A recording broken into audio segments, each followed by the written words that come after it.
Bom dia, olá, tudo bom com todos? Vamos dar prosseguimento à nossa disciplina de cirúrgica 1, né?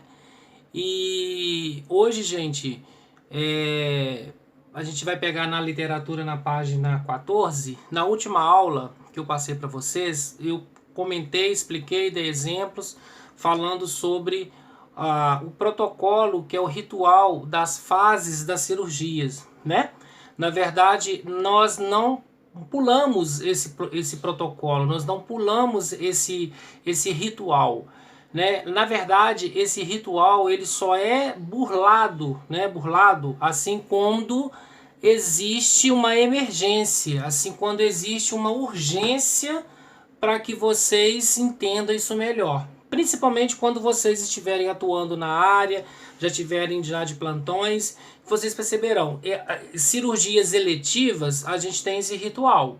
Cirurgias não eletivas, que são agendadas, são urgências e emergências, nós não temos esse ritual. E também, propriamente dito, falei sobre os prefixos e os sufixos, né, da nossa terminologia cirúrgica. Tudo terminado em ectomia, tudo terminado em ostomia, tudo terminado em plastia, né, as finalidades terapêuticas, o que é urgência, o que é emergência, o que é eletivo, o que é paliativo. E lá na 14, a central de abastecimento, para nós da enfermagem, nada mais é do que o local, o setor onde fica colocado todos os materiais esterilizados para a equipe de enfermagem.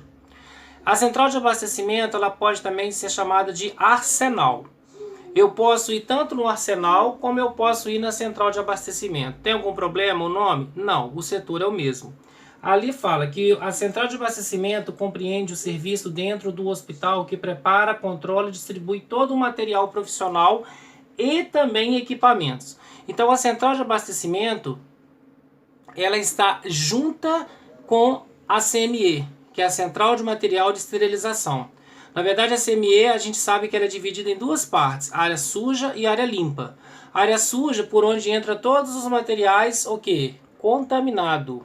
A área limpa, por onde prepara, empacota, faz o rótulo, faz o invólucro, prepara todas as compressas, prepara todas as caixas de cirurgias para serem o quê? Autoclavadas, correto? E aí, qual que é a finalidade desse processo todo da CME, junto também com a central de abastecimento, onde fica todo o material que vai servir para oferecer aí para todos os setores dos hospitais? A gente viu na nossa matéria de cirúrgica que um dos setores, ou um do setor que está em primeiro lugar, que consome maior número de materiais esterilizados e cirúrgicos, é o centro cirúrgico. Então, gente, acelerar e aumentar a eficiência e estimular a rapidez do serviço de todos os setores do hospital.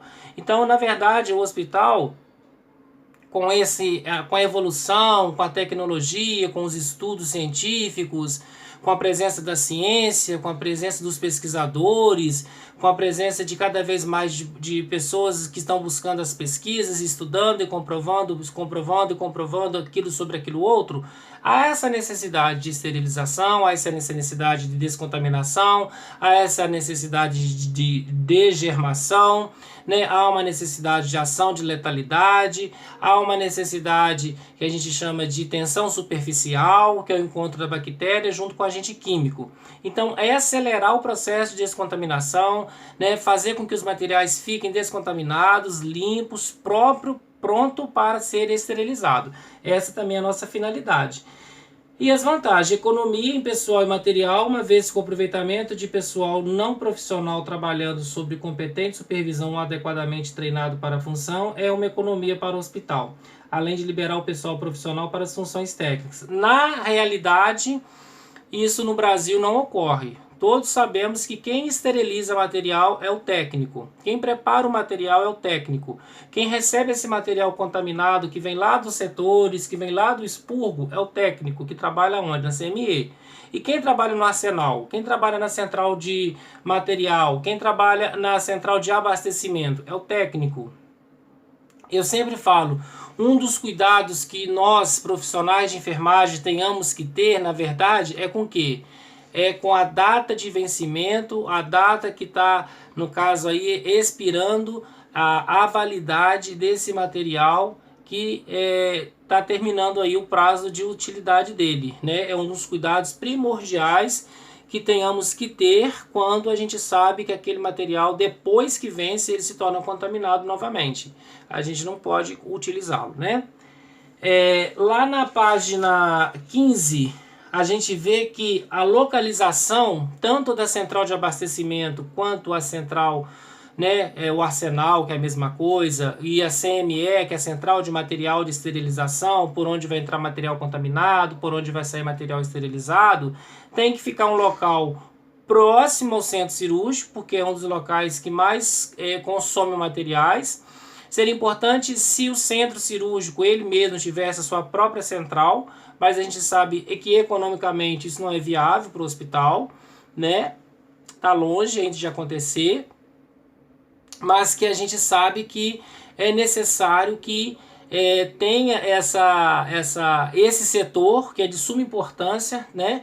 Eu sempre falo que a central de material não tem médico, não tem medicamento, não tem pacientes, não tem curativo, não tem medicação, não tem visitante, mas eu tenho o quê? Materiais que precisam ser reesterilizados. Eu tenho material que precisa ser redescontaminado. Então, ou seja, é um processo que requer do profissional o quê? Competência, responsabilidade com aquilo que está fazendo e, acima de tudo, por principalmente atenção naquilo que ele está promovendo, porque eu sempre falo e bato nessa tecla, o sucesso da cirurgia depende também das pessoas que trabalham lá na CME, lá na Central de Material de Esterilização. E aí, gente, o planejamento físico, né, cada setor com a sua condição, de acordo com a planta física, né, banheiros, pias, bojos, bancadas, armários, vestiários, banheiros, né, a gente sabe que profissional que trabalha na área limpa não pode ter contato com a área suja. Quem está na área suja não pode ter contato com a área limpa. Para quê? Para evitar esse tipo de problema dentro da CME, que a gente chama de infecção cruzada, que é muito importante. Pegando a literatura de vocês lá na página 16, né, é uma questão assim que a gente sabe que não existe mais, né? Lá embaixo, quando fala do preparo de luvas, né, área fechada, eu posso dizer que na minha época de auxiliar de enfermagem, né, que eu fiz há 22 anos atrás, nós preparávamos luvas para ser esterilizadas na CME. Hoje o técnico de enfermagem, o auxiliar de enfermagem, o estagiário, ele prepara luva? Não, a luva ela é comprada. Esse preparo dessa luva, eu estou falando de luva cirúrgica. Eu estou falando de luva para ser usada nas cirurgias. Essas luvas, eu, por exemplo, há 22 anos atrás, quando eu era auxiliar, nós preparávamos essas luvas, lavávamos, colocava um produto de desgermação, colocava no produto de descontaminação, lavagem de água corrente, secava, entalcava, colocava no papel para ser esterilizada e usada nas cirurgias. Hoje o que mudou? A tecnologia, as pesquisas, os avanços, os riscos de contaminação, né? Perceberam que isso caiu bastante, o risco de infecção, e é proibido. Hoje ninguém prepara mais luva. Não existe preparar luva para ser esterilizada dentro da CME. Nós temos as luvas de procedimentos lá no comando de enfermagem, que todo mundo conhece, calço para dar um banho de leito, ponto final. E eu tenho a luva estéril para calçar, para passar uma sonda vesical de alívio, para passar uma sonda vesical de demora, para fazer um curativo limpo, né? E também, no caso, para cirurgias, que o médico, lógico, tanto ele quanto o instrumentador usarão essas luvas. Não existe mais preparar essa luva dentro do hospital, isso acabou, né? Vigilância Sanitária, Ministério da Saúde, né? Ou seja, a Agência Nacional de Vigilância, a Anvisa, isso é protocolos, isso é portaria, isso é medidas, e quem ganhou com isso tudo foi toda a população, né, de uma forma geral, incluindo a equipe da enfermagem, né? Imagina você lavar luva por luva todos os dias. Por que fazia isso? Porque era permitido, era aceitável, né? A vigilância aceitava, o Ministério da Saúde aceitável. Hoje, isso acabou, isso é proibido. E lá na 17, turma, falando ainda essa questão aí, né, do preparo, do planejamento, dessas condições todas, o pessoal da central de abastecimento, né? A gente sabe que atualmente nos Estados Unidos, em outros locais, né, da América Central, América Latina, a Europa, né, profissionais de outras áreas são contratados para preparar material para serem reesterilizados e esterilizados na CME desses hospitais, desses países, né, desses continentes. Na verdade, o Brasil não existe mão terceirizada que prepara esse material que não seja da enfermagem. Quem trabalha na CME esterilizando ou reesterilizando o material é o pessoal da enfermagem. São vocês que vão estar lá junto. Não existe outra pessoa a não ser vocês aqui no nosso país, né? Em outros países, como a própria literatura está falando, isso são substituídos por mãos de outros profissionais. Mas no nosso país, não. No nosso país, quem prepara o material para ser esterilizado é o profissional de enfermagem, né? Que é o correto. Pessoal, então falando ainda nesse processo da central de abastecimento, como eu já falei, tanto em alguns continentes, né, tanto em algumas partes do mundo, né, na Europa, em alguns continentes, enfim, a gente tem percebido que as mãos dos profissionais de enfermagem eles estão sendo substituídas pelas mãos de outros profissionais que não são da enfermagem. No país, no Brasil, onde nós moramos, onde nós vivemos, isso não existe.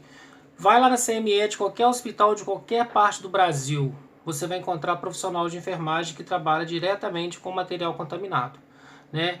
Não existe profissão mais indicada, não existe profissão mais delegada para que faça esse tipo de trabalho com zelo, com cuidado, com competência, né? Seja com a supervisão do enfermeiro, né? Enfim, é uma habilidade que é realizada, que tem habilidade, que são realizadas pelas mãos dos profissionais de enfermagem, dentre elas essa própria condição do preparo do material ser esterilizado pela equipe de enfermagem, né? E quando fala que a enfermeira encarregada da administração da central de abastecimento deve estar preparada para desempenhar uma função de importante responsabilidade, sendo indispensável alto padrão de competência. Eu falo que competência, não só na central de abastecimento, mas em outros setores dos hospitais, competência nós adquirimos todos os dias, né? Para eu saber cobrar, eu tenho que saber fazer. Para eu saber cobrar, eu tenho que saber ensinar, né? Então não adianta eu cobrar algo de alguém se eu não sei fazer. Não adianta eu cobrar algo de alguém se eu não sei realizar aquele procedimento. Eu sempre falo nas minhas aulas, quando a gente cita essa parte da literatura, enfermeiro que grita com técnico em enfermagem porque tem medo do técnico. A verdade é essa. Técnico que grita com enfermeira porque tem medo do enfermeiro.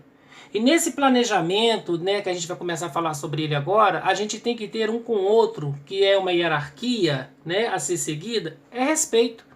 É respeito pela hierarquia, né? Quem que coordena o setor? Quem que chefia o setor? É o enfermeiro. Quem que são os que lidam com processos técnicos e habilidades técnicas? São os técnicos. Eu não preciso gritar com ninguém porque eu não estou debaixo de cachoeira e nem estou também lavando roupa. Eu não estou. Então, na verdade, tanto enfermeiro ou técnico, quando um grita com o outro no setor, a ponto de chegar a esta situação, que eu acho isso uma extrema falta de educação, é uma questão que eu falo sempre. É medo. Medo de encarar a pessoa. Porque para eu falar com alguém, eu não preciso de gritar. Então, competência, experiência, qualidade para coordenar, a gente tem que ter espírito de gerência, a gente tem que ter espírito de coordenação, a gente tem que ter espírito de liderança. Eu sempre falo que o enfermeiro ele tem que ser imparcial, né? Ou seja, ele não pode puxar a bandeira para nenhum dos lados, porque na verdade, se eu dou margem para um plantão, eu tenho que dar margem para o outro, porque vai rolar as informações, né? Então a gente tem que ser o máximo profissional possível. Eu sempre falo, não é 100% profissional, eu tenho que ser 101% profissional, né? Porque ali é enfermeiro, é técnico, é auxiliar, né? Então a gente tem que levar isso em consideração. Ninguém é melhor do que ninguém. Ninguém ali tá ali para pisar em ninguém. Ninguém tá ali para saber melhor do que ninguém, porque todo dia a gente aprende um pouco mais um com o outro, porque nós somos uma equipe acima de tudo. Então essa parte de qualidade, de supervisão e também ensino do pessoal, que envolve a parte do enfermeiro, para eu cobrar de alguém alguma coisa, para eu exigir alguma coisa de alguém, eu tenho que saber primeiro fazer. Não adianta eu exigir do meu técnico, né, a forma de se expressar, porque eu não tenho técnico, eu não sou dono de ninguém. Não adianta eu cobrar do auxiliar se eu não sei fazer. Às vezes a gente fala num tom um pouco elevado, talvez por medo da própria equipe de enfermagem. Porque na verdade no hospital nós somos o quê? 8, 9 técnicos para um enfermeiro. Então é muito simples eu ter 8 contra 1, né, e 1 contra 8. No planejamento, gente, tanto na central de material de esterilização, igual está falando aqui, nada de exige positivo para determinar um número. Ou seja, quantos profissionais vão trabalhar na central de material? Varia por quê? Tamanho do hospital. Né? Cada hospital tem um centro cirúrgico, tem hospital que não tem centro cirúrgico. Tem hospital que tem 3 blocos, tem hospital que tem 4 blocos, tem hospital que tem 8 blocos. Então a demanda, né, desse pessoal que vai trabalhar na CME, na área suja, na área limpa, na entrega de material esterilizado, que é a central de abastecimento, que é o arsenal, tem que ter um planejamento. Né? Então, quem que vai definir isso é o enfermeiro. Vai chegar lá no RT e vai falar, olha, eu preciso de mais um técnico. Eu preciso de mais um profissional de enfermagem. O hospital está crescendo, a demanda está crescendo. E o bom relacionamento? Né? Eu sempre falo, eu não sou obrigado, né, ficar lambendo todo mundo. Eu não sou obrigado a agradar todo mundo, porque eu não estou dentro do hospital para agradar ninguém. Eu estou dentro do hospital para cuidar, para prestar um serviço de qualidade, um serviço ético, moral, científico e que preza pelo quê? Pelo código de ética profissional. Nós, que eu falo nós, porque são vocês também, nós somos obrigados, né, a trabalhar dentro da técnica, da ética, da moral, né, e do que nós aprendemos na nossa formação. Agora, eu tenho que agradar a quem está do meu lado. Eu não sou obrigado a agradar o meu colega, mas eu tenho que respeitar o meu colega. Eu não tenho afinidade com todo mundo do hospital. Isso é normal? Para todo mundo. Ninguém é obrigado a gostar de todo mundo, mas eu tenho que respeitar o meu colega de trabalho. Né? Então, na verdade, às vezes tem plantões que o clima está pesado, tem plantões que o clima não está pesado, então o enfermeiro tem que chegar como se fosse o bombeiro, apagar aquele incêndio, para não virar um problema mais sério. Então, gente, esse bom relacionamento, seja na CME ou não, tem que existir. Tem que existir, porque se eu não sirvo para servir, como que eu vou prestar para ser servido? E na verdade, se eu não consigo trabalhar em equipe, como que eu vou cuidar de pessoas? Porque eu posso cuidar de uma pessoa que eu não gosto. Eu posso cuidar de uma pessoa que não conversa comigo. Eu posso cuidar de uma pessoa que nós tivemos um problema lá no passado. Mas cadê a minha ética? Cadê a minha moral? Aonde que está? Cadê o meu profissionalismo? Cadê a minha competência? Né? Simplificação do trabalho, tornar aquilo mais possível, mais prático, mais necessário possível. Controle de infecção, né? Sempre falo, área suja é uma área limpa é outra área. Nada de contato um com o outro para evitar contaminação, né? Treinamento contínuo do pessoal. Isso é uma questão muito importante, porque na verdade muitos repudiam quando fala treinamento para lavagem das mãos, treinamento para erros nas medicações, treinamento sobre a brigada de incêndio. Se eu perguntasse agora, né, para todos sabem mexer com extintor de incêndio? se tiver um incêndio numa UTI, se tiver um incêndio dentro do próprio centro cirúrgico, na hora de uma cirurgia, será que todos aqueles extintores que estão presentes lá na parede, todos os profissionais de enfermagem sabem manusear aquele extintor? Né? Então, cadê o treinamento? Cadê a educação continuada e permanente? Além disso, é uma exigência da vigilância sanitária que enfermeiros treinem, que enfermeiros participem de treinamentos junto com a sua equipe. Foi no fórum, foi num seminário, foi num congresso fora do estado, fora do país, fora da cidade, o que for, trazendo novas técnicas, novas informações, tudo aquilo que vai agregar valores, né? E isso é importante para a equipe de enfermagem. Você querer buscar mais, o quê? Para melhorar a nossa assistência. Então, treinar, se lapidar é sempre bom, é sempre bem-vindo. E conhecimento, né, seguro de asepsia. Por isso que nós, no nosso curso de enfermagem, outros cursos na área da saúde, a gente estuda microbiologia, parasitologia, para que a gente saiba realmente todos os setores que você vai trabalhar. Você tem que usar EPI, você tem que ter atenção naquilo que você está fazendo, né? A gente nunca pode estar entrando em setores que a gente não está autorizado, principalmente centro cirúrgico, que a aula, né, a matéria é relacionada a centro cirúrgico, que é uma área restrita, semi-restrita, não restrita, já falei sobre isso. Então eu tenho que reconhecer aonde eu posso, onde eu não posso. Pessoal, e lá na página 18, o funcionamento, né, basicamente falando, né, as atividades da central de abastecimento elas são resumidas em coleta, né, ou seja, o próprio funcionário do setor, né, ou seja, na verdade, se eu preciso de algum material lá na central de abastecimento, eu vou buscar esse material com papel impresso. Seja cubarrim, seja vidro, seja borracha, seja material para aspirar o paciente, seja periquito, seja comadre. Né? E o preparo? O preparo desses materiais eles já começam a serem feitos lá no expurgo, na área também chamada de área suja, que é um setor que fica dentro do próprio setor de cada local do hospital. Todo setor do hospital tem que existir o expurgo, onde nós, profissionais de enfermagem, iremos depositar todo o material contaminado que a gente usou naquele paciente durante aquele plantão e que deverá ser devolvido para a CME para fazer o processo de esterilização. E depois tem a esterilização.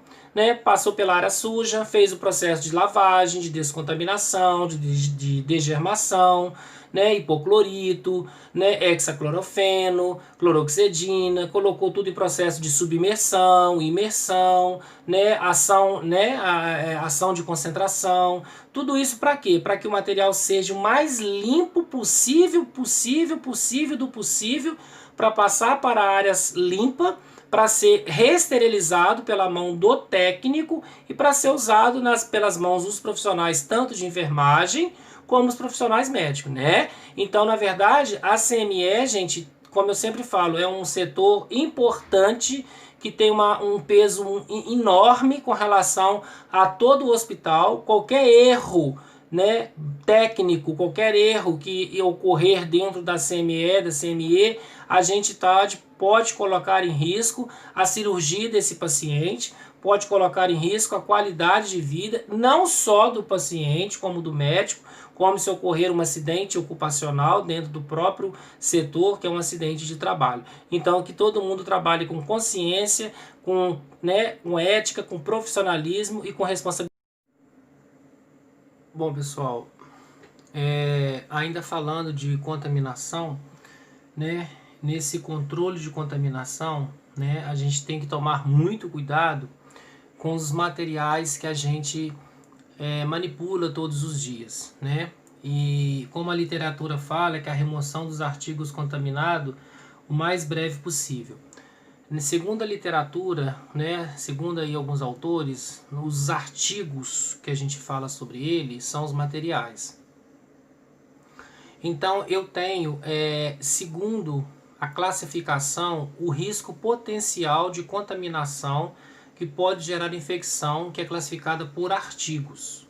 Quais são esses artigos, João Paulo? Eu tenho artigo crítico, artigo semicrítico, e artigo não crítico.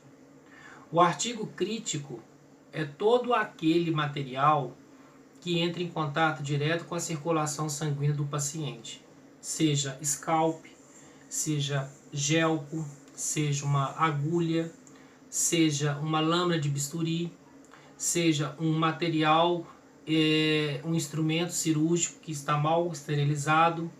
Então, tudo aquilo que entra na circulação sanguínea, tudo aquilo que entra no sistema circulatório do meu paciente e que não está correto, eu chamo de artigo crítico, tá? E segundo a literatura, artigo semicrítico é todo aquele material que entra indiretamente, tá, em contato com o meu paciente. Exemplo do que a gente pode estar falando aqui para vocês, né? Um exemplo bem claro daquilo que a gente está falando para vocês. Termômetro, máscaras de nebulizações, oxímetro de pulso, a placa dispersiva, né, que a gente vai falar sobre ela, que é um material para evitar choque durante a cirurgia, né, esfigonomanômetro, que é um material para aferir pressão, tá? O próprio profissional de enfermagem também, ele corre o risco de entrar no artigos semicríticos, que são os estetoscópios, né, para a gente ter condição aí de auscultar as batidas do coração, aferir uma pressão arterial, fazer uma ausculta cardíaca, fazer uma ausculta pulmonar, né, para ver se tem sibilos, saber se os sons estão crepitantes, que nós chamamos de sons adventícios. O que são os sons adventícios? Sons anormais, não é isso? E esses materiais, eles não entram na corrente sanguínea. Eles entram indiretamente no organismo da pessoa, né? Eu passar de um termômetro para outro paciente, eu tenho que higienizar. Eu usar a mesma máscara, não posso, eu tenho que fazer a descontaminação da máscara, né? Todas as vezes que eu for usar o estetoscópio, eu tenho que passar uma bolinha de algodão com álcool nas olivas para que eu consiga usar sem ter contaminação. Muitos profissionais de enfermagem têm quadro de otite por conta de artigos semicríticos. E dentro dessa mesma linha de raciocínio, eu tenho os artigos não críticos, que são riscos potenciais de transmissão de infecção. É todo e qualquer material do paciente. Toalha, sabonete, escova de dente, chinelo, prestobarba, né, aparelho para desfazer a barba, pasta de dente, né, roupa íntima. Às vezes o próprio paciente acha que está fazendo um bem, ajudar aquele que ainda não trouxe nada, porque não ia saber que ele fica internado, mora em cidade distante. Então são artigos não críticos, que não entram em contato com a circulação, mas ele entra em contato com pessoas sadias, que às vezes foi internado, por exemplo, para fazer uma cirurgia plástica, para fazer uma cirurgia limpa, que não tem nada a ver com algo patológico, não tem clínica. Então, assim, vai compartilhar? Existem pessoas que compartilham? Sim, né? É claro que quando a enfermagem é abordada, quando a enfermagem percebe que está tendo partilha dos mesmos artigos não críticos, a gente tem que chamar a atenção de uma forma ética e mostrar que está errado. Cada um com seu presto-barba, cada um com seu sabonete, cada um com a sua toalha, cada um com seu chinelo, porque isso é risco potencial de transmissão de infecção. Então prestem atenção, nós temos 3 tipos de risco potencial de transmissão de contaminação. Eu tenho artigo crítico, falei, expliquei, dei exemplo, artigo semicrítico e artigo não crítico. E aí falar, né, da questão aí da coleta rotineira sendo a mais indicada, o funcionário deve receber e conferir todo o material usado, isso é importante. Não adianta eu chegar na CME na área suja e falar que eu entreguei 20 cubarrim. Chega lá na hora de buscar, tem o quê? 19. É a minha palavra contra a do meu colega. Então, sempre é um cuidado de enfermagem que a gente tem que ter também. É o quê? É conferir aquilo que eu estou devolvendo para a CME. E, na hora que eu buscar, o impresso está aqui assinado. Ó, não, você assinou e eu assinei. Então, são 20 cubarrins. Eu não quero 19. Cadê a outra? E aí? Verificar a previsão, né, para a próxima distribuição. A gente sabe que essa é uma questão assim, dificilmente, porque é algo bem subjetivo, não tem como a gente assimilar. Porque tem setores que consomem mais, como centro cirúrgico, tem setores que consomem menos, tem setores que consomem quase nada. Então tem setores que consomem 24 horas, por exemplo, pronto-socorro. Então, material precisou, vai lá na central de abastecimento e vai buscar. As agulhas devem ficar protegidas em esponja. Jamais, né? Jamais. Principalmente lancetas, aquelas microagulhas 13 por 4,5, por exemplo, que a gente faz insulina, que faz, né, o HGT, que é a hemoglobina, que é a glicemia capilar do paciente, vai para o grupo E. Quem lembra lá em higiene, quando eu expliquei, né, o plano de gerenciamento de resíduos de serviços de saúde, que é o grupo A, o grupo B, o grupo C, o grupo D e o grupo E. E aí, gente, falar um pouco de esterilização, né? Que é um assunto interessante, que é um assunto que faz parte da nossa disciplina e é um assunto muito relevante no quesito da gente preocupar, principalmente agora nessa época que a gente está passando, que é uma questão, né, no planeta todo, podemos assim dizer, né, que é a questão do Covid-19. Então, a esterilização, né, segundo a literatura, é o processo que promove completa eliminação ou destruição de todo e qualquer tipo de vida microbiana. Se é um processo de completa destruição, né, de qualquer vida presente microbiana, assim falando, né, de micro-organismos presentes nos materiais, né, eu tenho o que? Vírus, bactérias, fungos, bacilos, streptococcus, estafilococcus, né? Eu tenho uma gama de micro-organismos patogênicos. Quando eu falo micro-organismo patogênico, eu falo aquele micro-organismo que é capaz de desenvolver uma doença no organismo de alguém. Não esqueçam, né? Patogenia, né? Patogenicidade. O que é patogenicidade? Patogenicidade é a capacidade do agente invasor causar uma doença no organismo de alguém. Então, se eu tenho uma esterilização, esses micro-organismos, eles terão o que eu chamo de ação de letalidade. O que é uma ação de letalidade? A ação de letalidade, na verdade, é quando eu tenho um agente químico X que vai eliminar toda e qualquer vida microbiana presente no material contaminado. Então, na esterilização, que é a destruição completa de todas as formas de vida microbiana, vai destruir todas as formas de vida microbiana, vírus, bacilos, fungos, estreptococcus, estafilococcus, bactérias, né, e assim por diante.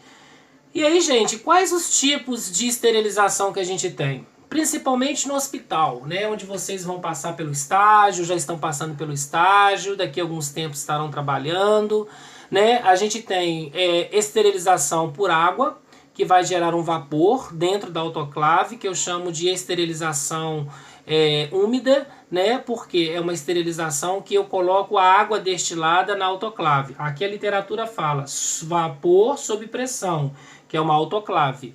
Né? Hoje, o que é mais indicado para a esterilização de todos os materiais dentro do hospital é a autoclave, que vai gerar o que está falando o quê? Um vapor sob pressão. A estufa, que é um calor seco, não existe mais. Né? Vocês podem até desconsiderar.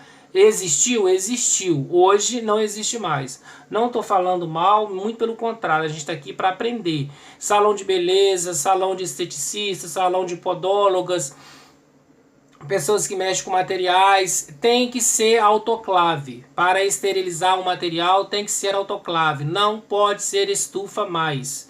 Estufa já foi comprovado que ele não mata as bactérias. Ela não elimina os vírus, ela não elimina os fungos, né? Odontologia, trabalhar com dentista, trabalhar junto com materiais odontológicos, autoclave, que vai colocar a água no compartimento, tem que ser água estéreo, tem que ser água, né, purificada, tem que ser uma água destilada. O que é uma água destilada? A água destilada é uma água estéreo, que ninguém tocou nela, ela foi esterilizada para ser usada dentro da autoclave, para esterilizar aquele material no tempo certo, no ciclo certo, no grau certo, para cada tipo de material, né? Ok? E aí a gente tem, né, alguns por irradiação, principalmente quando trata de materiais quimioterápicos, né, eles têm que ser esterilizados por radiação. Isso vai ser visto principalmente quem for trabalhar em um hospital oncológico. Por gases, nós temos aí o óxido de etileno, que é um dos melhores materiais para serem esterilizados e reesterilizados os materiais que devem ser passados pelo óxido de etileno. Todo material, prestem atenção, todo material que não pode e não deve ser passado pela autoclave, que vai gerar o vapor sob pressão, que através de uma água destilada, que não esteriliza 100% o material, ele vai passar pelo óxido de etileno. Todos passarão? Não. Professor, e a CME que não tem óxido de etileno, como que faz? Terceiriza. Empresas terceirizadas por mão de enfermeiros e técnicos qualificados vão fazer o processo de reesterilização daqueles materiais por óxido de etileno, que é um produto químico, que a gente vai falar sobre ele depois, que vai esterilizar todos aqueles materiais que a autoclave não pode esterilizar. Perfeito? Então, gente, fica essa aula de hoje para vocês, tá? Eu vou postar uma atividade para vocês. Essa atividade ela deve ser entregue, né? Aqui a turma L de vocês. No caso, é toda quinta-feira que deve ser entregue as atividades para vocês, ok? Dúvidas, vocês mandem para mim, não fiquem com dúvidas e eu estou à disposição sempre, ok? Muito obrigado, fiquem todos com Deus.